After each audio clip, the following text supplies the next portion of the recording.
यहां पे हम लोग बात करेंगे relation between KP and KC. What is the meaning of KP? KP का मतलब कि आपका इक्विलिब्रियम कांस्टेंट होगा इन टर्म्स ऑफ प्रेशर।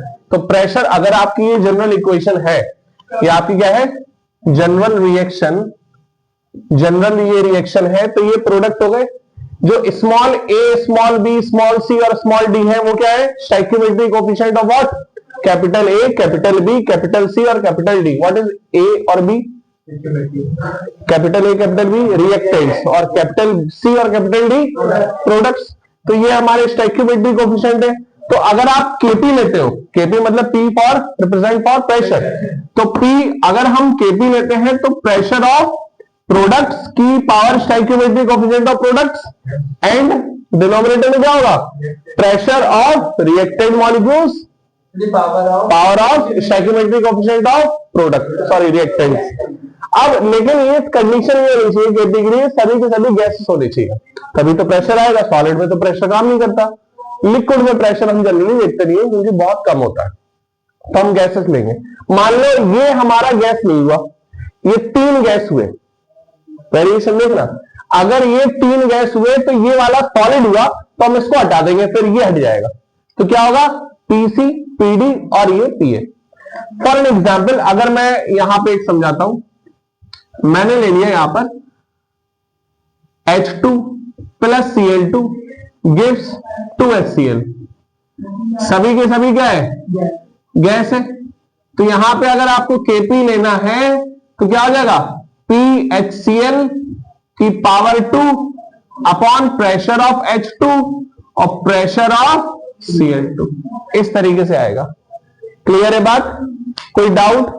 तो ये Kp हो गया। Kc का equilibrium constant in terms of concentration. तो जब हम कंसंट्रेशन की बात करेंगे तो यहां पे product of concentration upon reactant of concentration, जो भी स्टोइकियोमेट्री कोएफिशिएंट होगी वो एज अ पावर में जाएगी। क्लियर है इतनी बात? कोई डाउट यहां तक? अब यहां पर जब आप Kp और Kc में रिलेशन निकालेंगे तो Kp देखो जी, इसको पकड़ा आपने, तो प्रेशर का मतलब आप लोगों Pv इक्वल टू nRT होता है। तो P प्रेशर लो, वॉल्यूम नीचे आ गया, तो N अपॉन V क्या हो गया? Molarity, number of moles upon volume of solution in litre, that is called molarity. Molarity मतलब कंसंट्रेशन। इसको आप स्क्वायर ब्रैकेट में लिखते हो, तो इसको आप एक्टिव मास भी कह सकते हो। क्या कह सकते हो बेटा? Active mass. और क्या कह सकते हो? और आप कंसंट्रेशन भी कह सकते हो। और क्या कह सकते हो बेटा? मोलैरिटी भी कह सकते हो। क्या कह सकते हो? मोलैरिटी। एक ही बात होती है तीनों। क्लियर है बात? तो अब आप इसको लोगे, सी को, सी लिया, आरटी लिया, क्योंकि ये हो गया सी कंसंट्रेशन, आरटी, तो सी आरटी की पावर सी, डी आरटी की पावर डी, ए आरटी की पावर ए और बी आरटी की पावर बी। अब कंसंट्रेशन सारे निकाल लो। कंसंट्रेशन कैसे निकालोगे? आपने कंसंट्रेशन निकाले सी की पावर सी, डी की पावर डी, ए की पावर ए और बी की पावर बी। अब आरटी की पावर सी, आरटी की पावर डी, तो क्या हो गया? आरटी की पावर सी प्लस डी। ये आरटी की पावर ए, आरटी की पावर बी, तो आरटी की पावर ए प्लस बी। क्लियर? अब क्या हो गया? ये चीज हो गई आपकी क्या? ये चीज हो गई क्या? ये चीज हो गई आपकी केसी।